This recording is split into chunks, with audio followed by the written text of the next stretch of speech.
লাআল্লাকা তারদা, কথা দিলাম আপনাকে খুশি করে দিব। আল্লামা তারেক জামিল দামাত বারাকাতুহু বলেন লাআল্লাকা তারদার তরজমা যেন এটা, আল্লাহ তাআলা বলবেন আমি আপনাকে দিতে থাকবো, দিতে থাকবো, দিতে থাকবো, দিতে থাকবো, দিতে থাকবো, দিতে থাকবো, দিতে থাকবো, দিতে থাকবো, দিতে থাকবো, দিতে থাকবো, দিতে থাকবো, দিতে থাকবো, দিতে থাকবো, দিতে থাকবো। আপনি নিতে থাকবেন, নিতে থাকবেন, নিতে থাকবেন, নিতে থাকবেন, শেষ তক বলে উঠবেন বাস বাস। এবার কি দিলে আপনি বস বলবেন?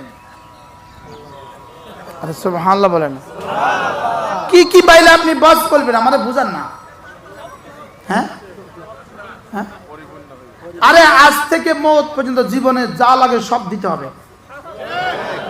মওতের সময় কালেমা দিতে হবে, কবরে জান্নাতের বিছানা দিতে হবে, কবরে জান্নাতের বাতাস দিতে হবে, কবরে আরাম